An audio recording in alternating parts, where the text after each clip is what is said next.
बहुत बड़ी जिम्मेदारी दी जाएगी या उनको वीआरएस दिया जाएगा? रमन सिंह का क्या होगा? हालांकि रमन सिंह को स्पीकर पद दे दिया गया है, लेकिन फिर भी क्या रमन सिंह के लिए आखिरी एक तरह से मौका कह सकते हैं, अब उनको भी वीआरएस की तरफ बढ़ाया जाएगा? शिवराज सिंह चौहान का क्या होगा? शिवराज सिंह चौहान एक बड़े कद के नेता माने जाते हैं, मध्य प्रदेश में उनका बड़ा कद है, इस बार प्रचंड जीत में उनकी भूमिका भी काफी रही और यह हर राजनीतिक जानकार मानता है और विशेषज्ञ भी मानता है। तो इन तीनों को क्या वीआरएस देने की तैयारी है? इस खबर पर भी डिटेल से आपके सामने जानकारी रखेंगे, लेकिन एक वीडियो इसके अगली खबर में आपको बताएंगे, चौथी खबर होगी। वीडियो बहुत तेजी से सोशल मीडिया पर वायरल हो रहा है, जिसमें अपनी बहनों से बात करते हुए शिवराज सिंह चौहान नजर आ रहे हैं। लाडली योजना के तहत कहा जाता है कि वहां के मासेज में, खासकर महिलाओं में, शिवराज सिंह चौहान की भाई वाली छवि बनी और इसका इंपैक्ट चुनावों पर भी पड़ा और इसी वजह से बीजेपी को प्रचंड जीत मिली। साथ में पीएम मोदी का चेहरा और दूसरे फैक्टर भी मजबूती के साथ वहां पर थे। लेकिन इस वीडियो में खास क्या है? इस वीडियो में खास यह है कि इसमें शिवराज सिंह चौहान का मन भारी दिख रहा है। शिवराज सिंह चौहान ने अपने हाथ से आशीर्वाद तो दिया मोहन यादव को, लेकिन क्या वो दिल से आशीर्वाद नहीं दे पाए? ये खबर में मैं आपको बताऊंगा सीधे राजस्थान से। इसके बाद 3 राज्य 12 चेहरे, टूट गए किसके किसके सपने। इन 3 राज्यों में कितने बड़े नामों को उतारा गया था, आप जरा अंदाजा लगाइए। मध्य प्रदेश, छत्तीसगढ़ में प्रहलाद पटेल, राकेश सिंह, उदय प्रताप सिंह, रीति पाठक, रेणुका सिंह जैसे नेता उतारे गए। तो अब सवाल ये, क्या इनका भी वीआरएस होने जा रहा है? क्या इनको भी वीआरएस की तरफ बढ़ाया जाएगा या फिर वापस अब इनको केंद्र में कोई बड़ी जिम्मेदारी दी जाएगी? या इनके लिए इशारा है कि अब 2028 और 2029 की राजनीति बीजेपी में होगी, जिसके लिए आपकी जो सीट है वो अब वो मुश्किल में लग रही है और आप मुफीद नहीं है बीजेपी की राजनीति के स्टाइल से। तो इस बड़ी खबर पर भी हम नजर डालेंगे और उसका विश्लेषण भी आपके सामने रखेंगे। और आखिर में जो बात सबसे बड़ी स्टोरी के लिहाज से हम आपके सामने रखेंगे वो ये है कि 2023 में तो मोदी फॉर्मूला बम्पर हिट हो गया, सुपर हिट भी आप इसे कह सकते हैं। यहां तक कि तेलंगाना में भी 800% बढ़कर जीत आई। जहां पिछले चुनाव में 1 सीट आई थी, इस बार 8 सीटें आई। 3 राज्यों में प्रचंड जीत के साथ बीजेपी की सरकार बन गई, 3 नए सीएम मिल गए। तो क्या 24 का फॉर्मूला फिट हो चुका है? अगर 23 का फॉर्मूला हिट है तो 24 में भी ये फिट होगा? क्या पुराने सांसद, उनको चुनाव लड़वाया जाएगा या नए चेहरों को मौका दिया जाएगा? ऐसे कई सवाल हैं जो आज सियासी गलियारों में उथल पुथल मचा रहे हैं, राजनीतिक जानकारों के इर्द गिर्द घूम रहे हैं। इन तमाम पहलुओं पर हम नजर डालेंगे और एक एक खबर बारीक से आपके सामने रखने जा रहे हैं, सीधे जयपुर से, जो आज देश में सियासत का सबसे बड़ा केंद्र रहा, एपिसेंटर रहा, ठीक यहीं से। तो आइए शुरुआत करते हैं और देखते हैं आपका फेवरेट शो इंडिया बोल रहा है।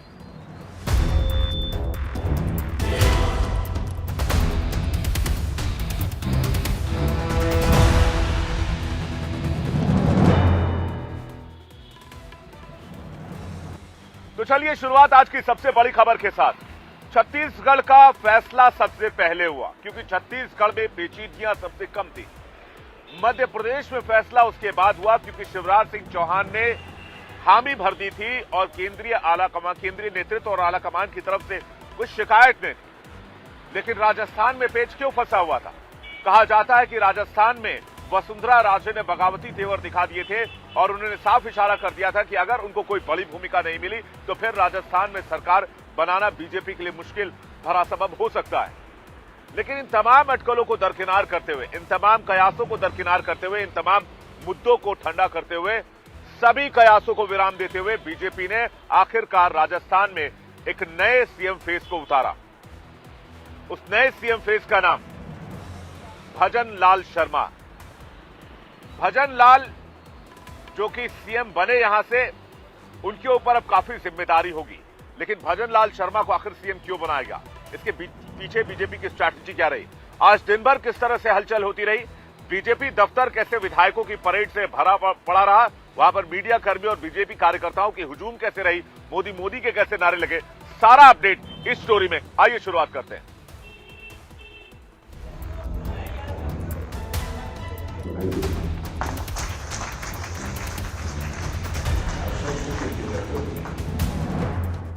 विष्णु और मोहन के बाद आए भजन लाल।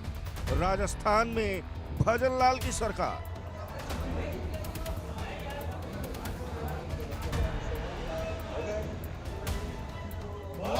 तीन दिन में मोदी का तीसरा सरप्राइज, भजन लाल को मिला सीएम का प्राइज। बधाई देता हूं।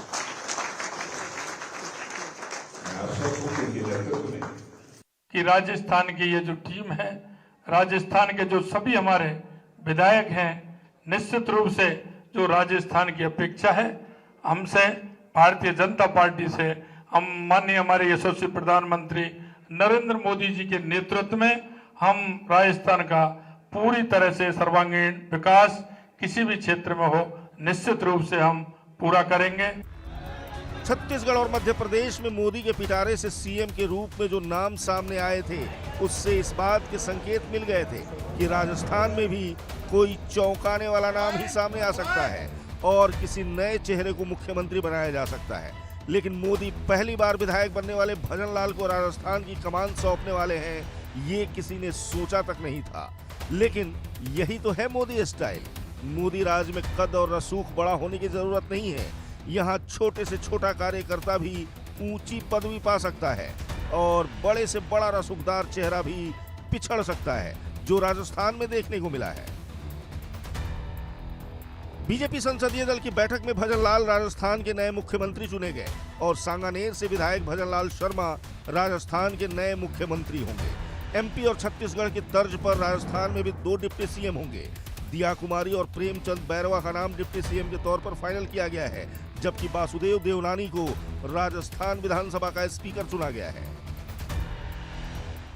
राजस्थान भारतीय जनता पार्टी विधायक दल की बैठक हुई। विधायक दल की बैठक इसलिए आमंत्रित की गई थी ताकि विधायक दल के नेता का निर्वाचन हो सके। बैठक में एक प्रस्ताव राजस्थान प्रदेश की पूर्व मुख्यमंत्री, भारतीय जनता पार्टी के राष्ट्रीय उपाध्यक्ष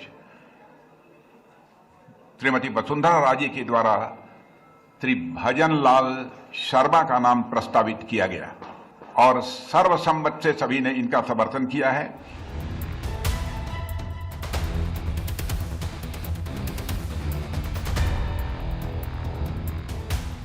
राजनीति में ऐसा इससे पहले शायद ही कभी हुआ था कि पहली बार विधायक बनने वाले को सीएम बना दिया गया हो, लेकिन पीएम मोदी इसी के लिए तो जाने जाते हैं।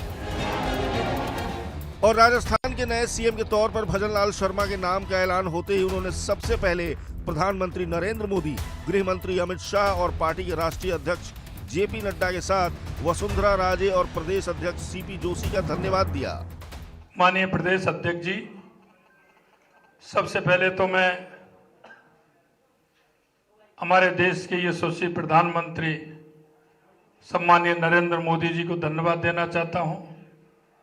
मैं हमारी पार्टी के राष्ट्रीय अध्यक्ष सम्मानीय जेपी नड्डा जी को धन्यवाद देना चाहता हूं। सम्मानीय हमारे गृह मंत्री अमित शाह जी को धन्यवाद देना चाहता हूं। हमारे रक्षा मंत्री सम्मानीय राजनाथ सिंह जी को धन्यवाद देना चाहता हूं और जिन्होंने नाम का प्रस्ताव किया, हमारी पार्टी की राष्ट्रीय उपाध्यक्ष और पूर्व मुख्यमंत्री माननीय वसुंधरा राजे जी का भी धन्यवाद देता हूं।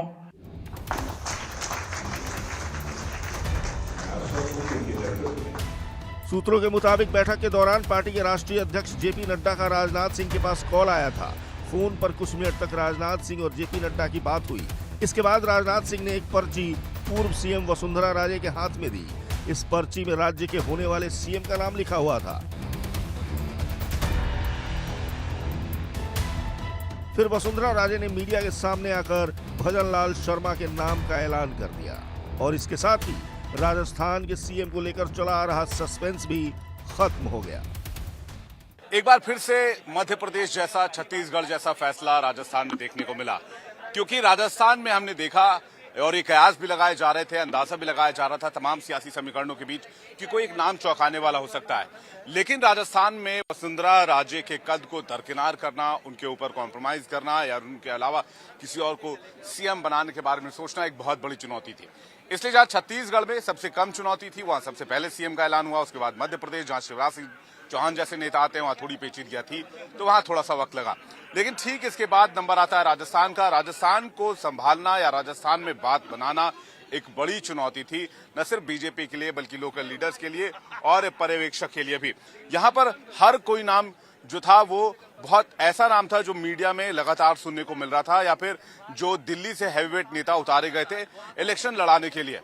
क्योंकि अंदाजा और अनुमान भी यही था कि इतने बड़े नेताओं को अगर स्टेट में इलेक्शंस लड़ने के लिए भेजा गया है तो क्या उन्हें कोई बड़ा मंत्री पद दिया जाएगा, सीएम या डिप्टी सीएम के पद से नवाजा जाएगा। इसलिए उन नेताओं के मुख्यमंत्री या उप मुख्यमंत्री बनने की संभावना सबसे ज्यादा थी। ये फैसला बीजेपी के लिए, ये फैसला यहाँ की लीडरशिप के लिए भविष्य में कितना फ्रूटफुल होता है, कितना फलदायी होता है, ये देखने वाली बात होगी।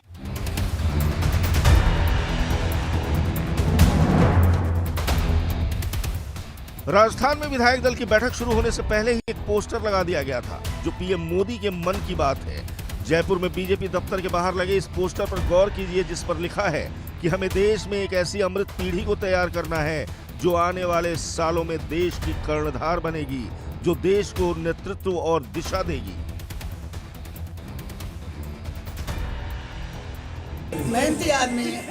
हाँ, बहुत बढ़िया आज्ञा कार्य है। क्या संदेश देना चाहोगे, आगे क्या करे बेटा, आपका कितनी उन्नति करे, किस तरह का नाम हो? अब तक करो जैसे करे और करे आगे, जनता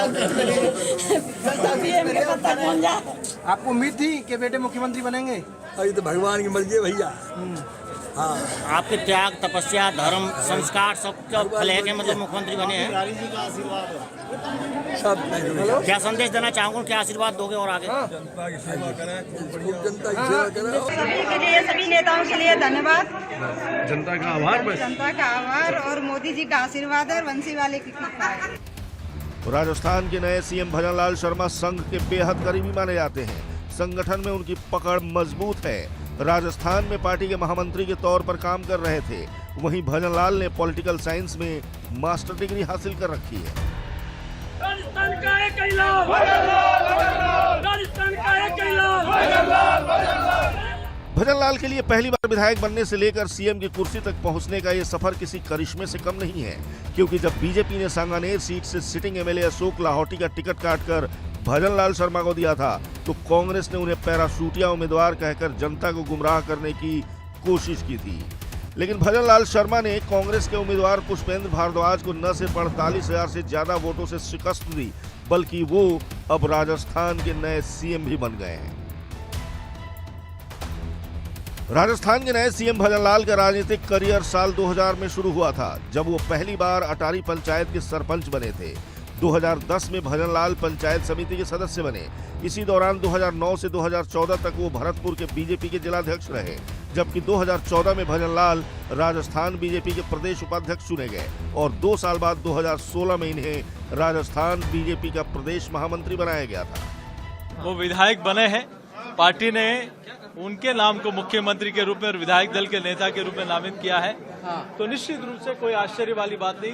वो लंबे समय से संगठन का और पार्टी का काम कर रहे हैं। संगठन आज बहुत खुशी है कि एक ऐसे कार्यकर्ता को भजनलाल जी शर्मा के रूप में आज राजस्थान के मुख्यमंत्री के रूप में राजस्थान की पार्टी बहुत सोच समझ के निर्णय करती है और राजस्थान की भारतीय जनता पार्टी को एक मजबूत नेतृत्व मिला है। मैं माननीय प्रधानमंत्री मोदी जी को, हमारे सभी बड़े लीडर्स को धन्यवाद देता हूँ। राजस्थान के नए सीएम भजनलाल को हर कोई बधाई दे रहा है। राजस्थान के पूर्व सीएम अशोक गहलोत ने भी भजनलाल को बधाई देते हुए कहा है कि उम्मीद है कि आप विकास की गति को आगे बनाए रखते हुए राजस्थान को देश का नंबर 1 राज्य बनाने के लक्ष्य को पूरा करने में अहम भूमिका निभाएंगे और भजनलाल को इस काम में उनके 2 डिप्टी पूरी मदद करेंगे। और आज मुझ पर विश्वास जताया है तो मैं माननीय प्रधानमंत्री जी का, हमारे माननीय राष्ट्रीय अध्यक्ष जी का, हमारे माननीय गृह मंत्री जी का, हमारे माननीय रक्षा मंत्री जी का, हमारे प्रदेश अध्यक्ष जी का, हमारे सभी प्रभारी जो राजस्थान में थे उनका धन्यवाद देना चाहती हूँ। सभी का आभार व्यक्त करती हूँ कि मुझे ये जिम्मेदारी आपने सौंपी, मुझे इस लायक समझा और मुझे ये जिम्मेदारी। राजस्थान की नई सरकार का शपथ ग्रहण समारोह 15 दिसंबर को होगा, जिसकी तैयारियां शुरू हो गई हैं। लेकिन जिस तरह से बीजेपी ने तीनों प्रदेशों में 3 नए चेहरे को सीएम के तौर पर पेश किया है, उसका मैसेज क्लियर है। जो 24 में हिट, वही चेहरा होगा फिट। वसुंधरा शिवराज और रमन सरीखे नेताओं को साइड कर मोदी ने अपना संदेश दे दिया है, तो वहीं जातीय समीकरण भी साधा है। छत्तीसगढ़ में अनुसूचित जाति, मध्य प्रदेश में ओबीसी और राजस्थान में सवर्ण सीएम। और बीजेपी को उम्मीद है कि इस समीकरण के जरिए वो 2024 में मिशन 400 को पूरा करने में कामयाब होगी।